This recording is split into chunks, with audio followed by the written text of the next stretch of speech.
नमस्कार। आज का पाठ है मलिक मोहम्मद जायसी विरचित 12 माशा का वीडियो पार्ट 2। मैं अजय कुमार आज आप लोगों के समक्ष 12 माशा वीडियो पार्ट 2 व्याख्या सहित प्रस्तुत कर रहा हूँ। जैसा कि पिछले वीडियो में बताया था कि 12 माशा पाठ मलिक मोहम्मद जायसी विरचित प्रबंध काव्य पद्मावत से लिया गया है। इसमें राजा रत्नसेन की पत्नी के विरह का वर्णन है। चित्तौड़ के राजा रत्नसेन नागमती को छोड़कर लंका की राजकुमारी पद्मावती से विवाह करने के लिए गया हुआ है। राजा रत्नसेन के अभाव में रानी नागमती विरह वेदना में जल रही है। 12 मासा वीडियो पार्ट 1 में हम इस पाठ के 2 काव्यांशों की व्याख्या देख चुके हैं। अब हम इस वीडियो में शेष 2 काव्यांशों की व्याख्या को देखेंगे।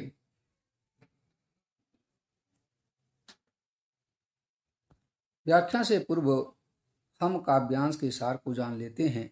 यहाँ तीसरे काव्यांश में माघ महीने में जाड़े से कांपती हुई नागमती की विरह दशा का वर्णन किया गया है। वर्षा का होना और पवन का बहना भी विरह ताप को बढ़ा रहा है। अंतिम काव्यांश में फागुन मास में चलने वाले पवन झकोरे शीत को चौगुना बढ़ा रहे हैं। सभी फाग खेल रहे हैं, परंतु नायिका विरह ताप में और अधिक संतप्त होती जा रही है। व्याख्या से पूर्व पाठ का संदर्भ एवं प्रसंग को जान लेते हैं। पाठ 12 मासा जो अंतरा भाग 2 से लिया गया है। इसके कवि मलिक मोहम्मद जायसी हैं। प्रसंग प्रस्तुत काव्यांश में माघ महीने में नागमती के दुख और वियोग की अभिव्यक्ति की गई है। अब हम काव्यांश को देखते हैं। लागे उमाह परै अब पाला, बिरहा काल भयउ जड़ काला। यहाँ पर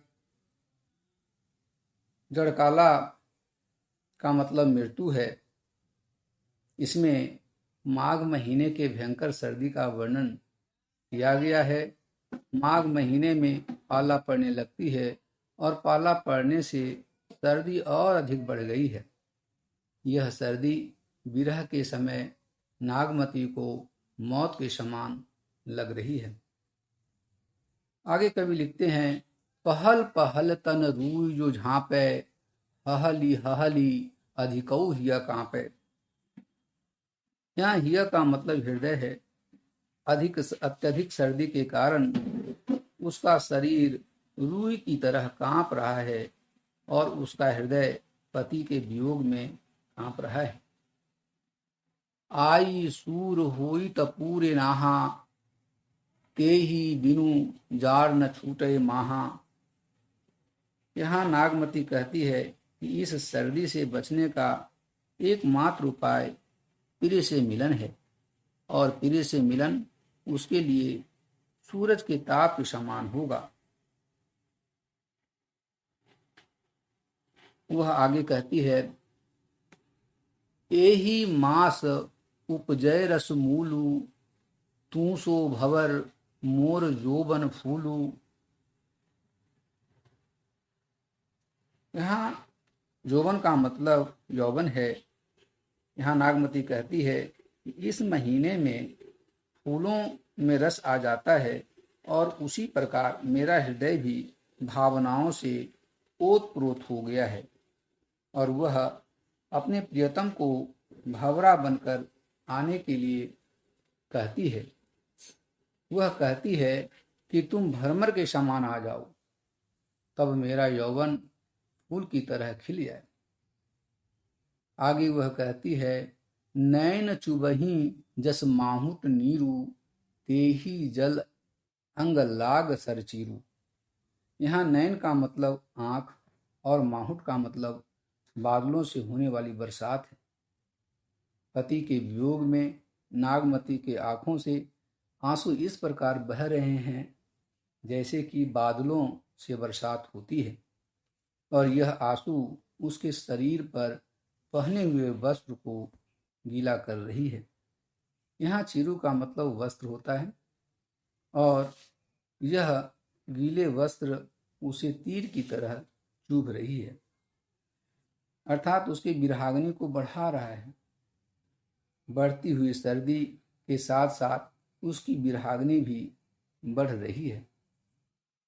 आगे नागमती कह रही है, टूट ही बूंद परही जस ओला, बिरह पवन होई मारे झोला।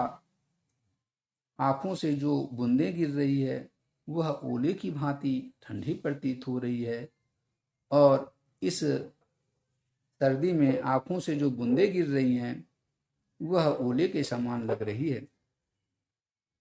हवा जब चलती है तो उसे झकझोरती है और विरह की अग्नि को बढ़ा देती है। और आगे कहती है, केहिक सिंगार को पहिर पटोरा, गिया नहीं हार रही कोई डोरा। यहाँ गिय का मतलब गला है। पति वियोग में नागमती ना तो श्रृंगार करती है और ना ही किसी प्रकार का आभूषण पहनती है।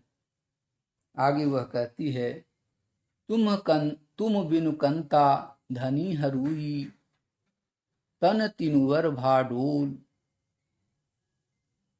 यहाँ कंता का मतलब प्रिय है, और धनी का मतलब स्त्री, करुवर का मतलब तिनके के समान। वह कहती है कि प्रिय के बिना उसके स्त्री का शरीर विरह वेदना के कारण दुर्बल और तिनके की भांति हल्का हो गया है। आगे कह रही है, तेही पर विरह जराई के, चाहे उड़ावा झोल। यानी उस पर यह विरह अग्नि ने इस शरीर को जलाकर राख कर दिया है और उसे वह राख की भांति उड़ाना चाहती है। इस पूरे काव्यांश में प्रिय से मिलने की उत्कट अभिव्यक्ति की गई है। अब इस काव्यांश के शिल्प सौंदर्य को देख लेते हैं। इस काव्यांश की भाषा अवधी है, भाषा सरस एवं सरल है, दोहा चौपाई छंद है, दोहा तुकांत है, शैली पर मशनवी का प्रभाव है। यहाँ वियोग श्रृंगार रस है, पहल पहल, हहली हहली, सर चीरू और तन तिनवर में अनुप्रास अलंकार है। जस माहुट नीरू, टूटही बूंद परही जस ओला में उपमा अलंकार है। अब हम अंतिम काव्यांश को देखेंगे।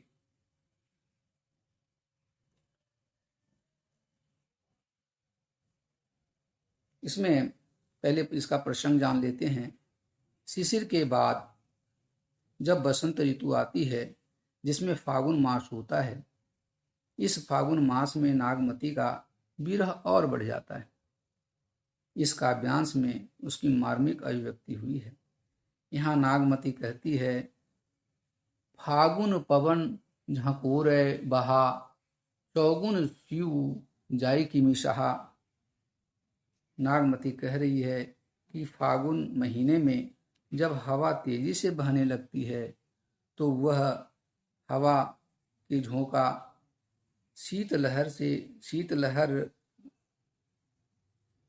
हवा के झोंकों से शीतलहर के कारण उसका कष्ट और बढ़ जाता है, और यह शीत उसके लिए असहनीय है। आगे वह कहती है, तनजस पियर पात भा मोरा, बिरह न रहे पवन होई झोरा। तरिवर झरे झरे बन ढांखा, तरिवर झरे झरे बन ढांखा, भई अनपत फूल पर शाखा। यहाँ पियर पात का मतलब है पीला पत्ता। वह कह रही है, पीले पत्ते के समान विरह वेदना के कारण उसका शरीर पीला हो गया है।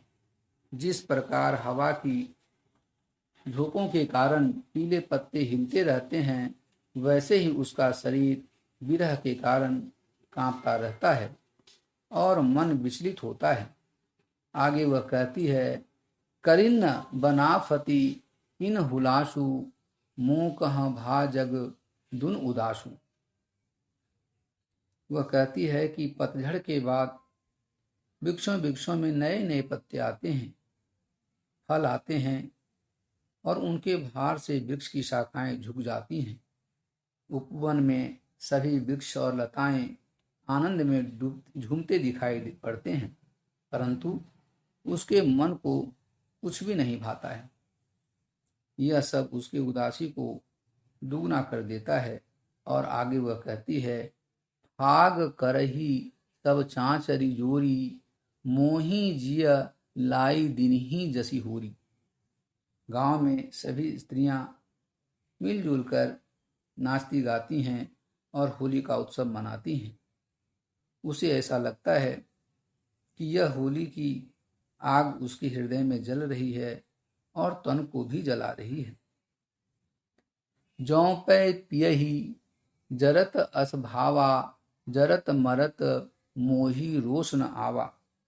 वह कह रही है कि अगर अब भी अंतिम समय में मेरे प्रिय वापस आ जाएं और इस समय मैं मरणासन अवस्था में हूँ, परंतु इस समय इस विरह अग्नि से जलकर मरने में मुझे कोई क्लेश नहीं होगा, क्योंकि उनके अंतिम दर्शन वह कर लेना मेरा सौभाग्य होगा, क्योंकि उनके अंतिम दर्शन यानी अपने पति का अंतिम दर्शन कर लेना वह अपने को सौभाग्य मान रही है। आगे कहती है, रात इहु देवस यह मन मोरे, लागों कंत छार जेऊ तोरे। वह कह रही है, यहाँ वह कहती है कि रात दिन अपने मन में मैं यही मानती हूँ कि ये जो मेरा शरीर है वह किसी भी प्रकार से मेरे प्रिय के काम आ जाए। इस काव्यांश के अंतिम दोहे में वह कहती है, यह तन जारो छार कै, कहों की पवन उड़ाऊ। वह पवन से अनुरोध कर रही है कि मेरे शरीर के इस राख को उड़ाकर क्या करना। मकु ते ही मारग होई, परों कंत धरे जह पाऊ। यहाँ पाऊ का मतलब पांव और कंत का मतलब प्रिय है। वह कह रही है, मेरे शरीर के राख को उड़ाकर कदाचित मेरे प्रिय के मार्ग में बिछा देना, ताकि राख पर चलने से उनके चरणों का स्पर्श का अनुभव कर सकूं और उस स्पर्श को पाकर मैं धन्य महसूस कर सकूं, मैं धन्य हो जाऊं। यहाँ नागमती पवन से यह अनुरोध कर रही है। इस काव्यांश में प्रेम के उत्सर्ग भावना और पूर्ण समर्पण का भाव अभिव्यक्त हुआ है। बसंत ऋतु में प्रकृति उल्लास, होली उत्सव का उल्लास के कारण विरहिणी के वियोग व्यथा और अधिक बढ़ जाती है। अब इस अंतिम काव्यांश का शिल्प सौंदर्य देख लेते हैं। काव्यांश की भाषा अवधि और सरल है। दोहा चौपाई छंद है। सूफी काव्य के मसनवी शैली का प्रभाव है। यहाँ वियोग श्रृंगार रस है। तन जस पियर पात में उपमा अलंकार है। पियर पात फूल फर, जरत मरत मरत मोही, मन मोरे में अनुप्रास अलंकार है। झरे झरे में पुनरुक्ति प्रकाश अलंकार है। इस प्रकार यहाँ दोनों काव्यांशों की व्याख्या समाप्त होती है। आशा करता हूँ कि आप लोगों को यह वीडियो अच्छा लगा होगा। इस वीडियो को अधिक से अधिक शेयर करें, लाइक करें और सब्सक्राइब जरूर करें। धन्यवाद।